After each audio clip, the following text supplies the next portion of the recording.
muak dicurangi, mengancam pergi, dan AFC mulai pening sendiri. Wow, kata itulah kita sematkan untuk Federasi Sepak Bola yang secara belak-belakan menyatakan ingin keluar dari Federasi AFC. Bukan apa-apa, mereka menilai bahwasanya AFC sekarang tidak seperti AFC yang dulu. Seakan-akan negara bagian timur merasa terasingkan. Dan ini sebenarnya tidak hanya dirasakan oleh Federasi Sepak Bola, tapi juga dirasakan oleh sebagian mayoritas federasi sepak bola negara-negara lainnya, baik itu Indonesia, mungkin negara-negara Asia Tenggara pasti sudah merasakannya. Belum lagi Korea, negara Korea dan Jepang ini yang sering sekali dirugikan akibat daripada keputusan-keputusan yang kontrol.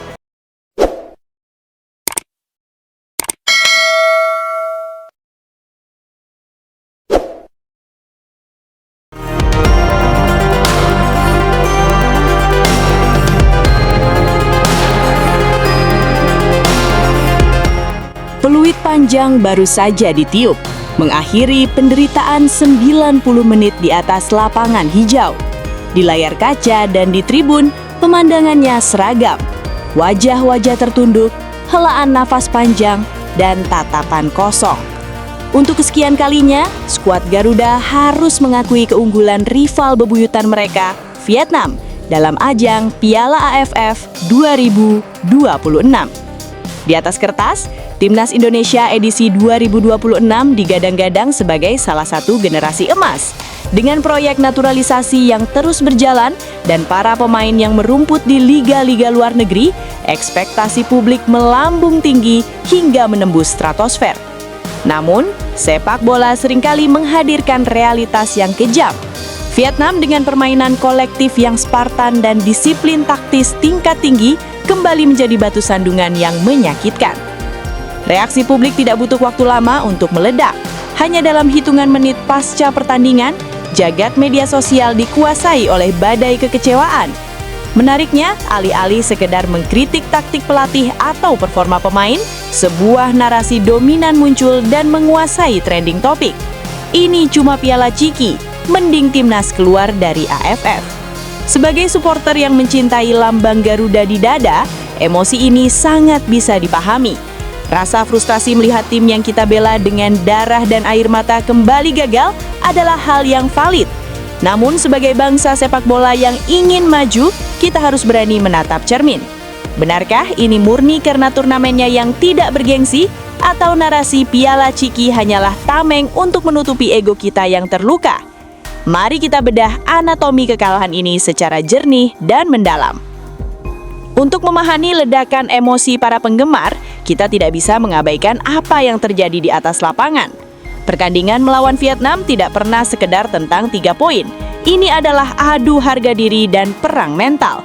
Sejak menit pertama, Vietnam menerapkan cetak biru klasik mereka saat menghadapi Indonesia. Pressing intensitas tinggi di lini tengah, provokasi kecil yang mengganggu konsentrasi, dan eksploitasi transisi yang mematikan. Timnas Indonesia sebenarnya mencoba mendominasi penguasaan bola. Namun penguasaan bola tanpa progresi ke sepertiga akhir lapangan adalah sebuah kesia-siaan. Ketiadaan playmaker yang mampu memecah garis pertahanan membuat serangan Garuda mudah ditebak. Ketika tertinggil, alih-alih merespon dengan ketenangan, kepanikan justru merayapi kaki para pemain. Kesalahan umpan elementer kembali menjadi penyakit kambuhan yang berakibat fatal. Kelemahan terbesar kita malam itu bukanlah pada fisik atau kualitas individu, melainkan pada kecerdasan emosional di atas lapangan. Vietnam tahu persis bagaimana cara membuat pemain kita kehilangan fokus dan bermain di luar skema pelatih. Kekalahan ini menjadi pil pahit yang harus ditelan. Di saat kita sudah bermimpi menaklukkan level Asia dan bersaing di kualifikasi Piala Dunia, realitas menampar keras. Menundukkan penguasa halaman rumah Asia Tenggara saja, kita masih kewalahan. Segera setelah kekalahan tersebut, lini masa dibanjiri istilah Piala Ciki. Dalam leksikon budaya pop Indonesia, Ciki merujuk pada makanan ringan murah yang biasanya berisi hadiah mainan kecil bernilai rendah. Menyebut Piala AFF 2026 sebagai Piala Ciki adalah upaya kolektif netizen untuk mendegradasi nilai turnamen tersebut. Nalar yang dibangun adalah, turnamen ini tidak masuk kalender resmi FIFA Matchday secara penuh. Klub Eropa tidak wajib melepas pemain andalan kita. Jadi kekalahan ini tidak ada artinya. Secara faktual, argumen bahwa AFF bukan turnamen mayor FIFA memang benar. Ketiadaan pemain inti yang tertahan di klub luar negeri memang mereduksi kekuatan timnas secara signifikan. Namun, mari kita jujur dengan diri sendiri. Menyebut turnamen ini sebagai Piala Ciki sesaat setelah kalah adalah coping mechanism atau mekanisme pertahanan diri secara psikologis. Saat ekspektasi gagal terpenuhi, otak manusia cenderung mencari rasionalisasi untuk mengurangi rasa sakit. Penyengkalan, turnamen ini tidak penting. Proyeksi, wasitnya curang, rumputnya buruk, lawannya main kasar. Pengalihan, fokus kita kualifikasi Piala Dunia saja, lupakan level ASEAN.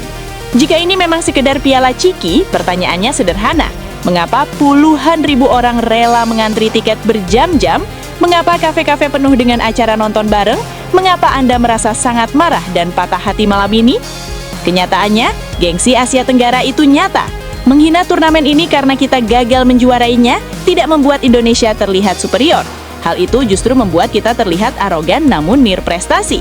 Kekalahan tetaplah kekalahan, dan rasa penasaran untuk mengangkat trofi yang belum pernah kita menangkan sejak 1996 ini masih terus menghantui.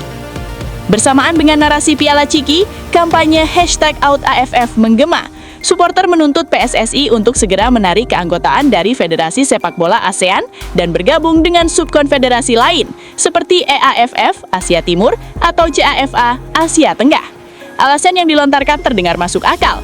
Ekosistem sepak bola ASEAN dianggap toksik, kualitas wasit yang buruk, dan keyakinan bahwa bermain melawan tim kuat seperti Jepang atau Korea Selatan akan mempercepat evolusi timnas.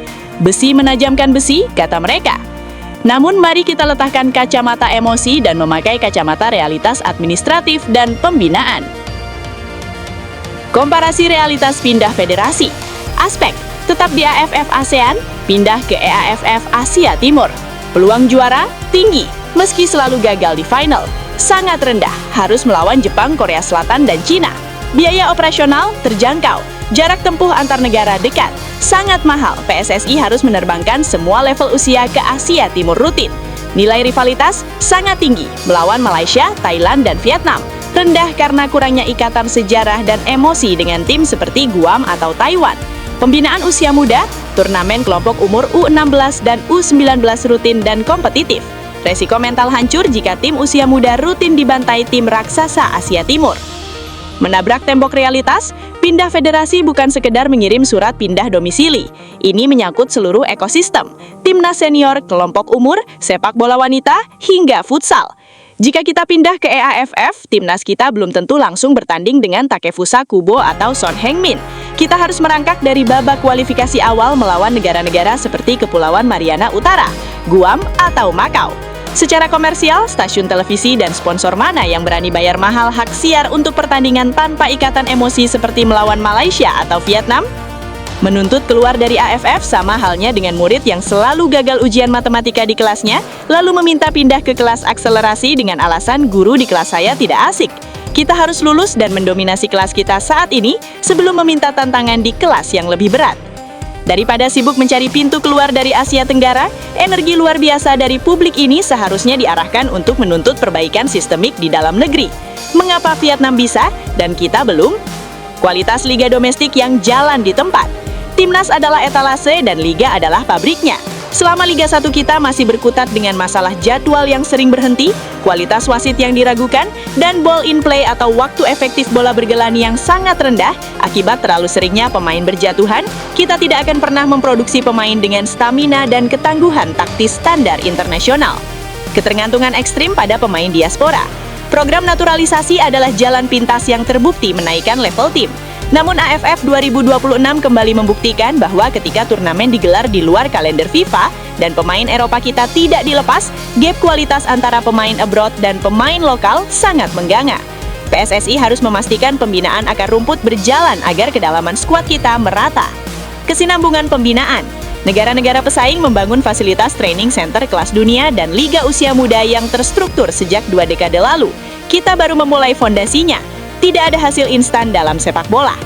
Malam ini, biarlah air mata kekecewaan itu jatuh. Validasi rasa sakit Anda karena mencintai timnas Indonesia memang membutuhkan hati yang seluas samudra. Namun setelah matahari terbit esok hari, saatnya kita bersikap dewasa. berhenti bersembunyi di balik frasa piala Ciki. Mengakui keunggulan lawan dan kelemahan diri sendiri adalah langkah pertama menuju kebangkitan yang sejati. Tidak perlu menuntut PSSI untuk keluar dari AFF. Sepak bola Asia Tenggara adalah realitas kita saat ini. Kawah Chandra di muka tempat mental Garuda seharusnya ditempah.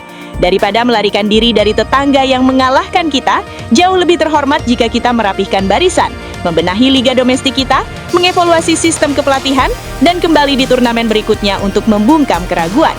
Hanya ketika kita sudah mengoleksi trofi AFF di lemari PSSI dan menjadikan Asia Tenggara sebagai taman permainan yang kita kuasai sepenuhnya, barulah kita berhak berbicara dengan lantang bahwa kita pantas mencari panggung yang lebih besar.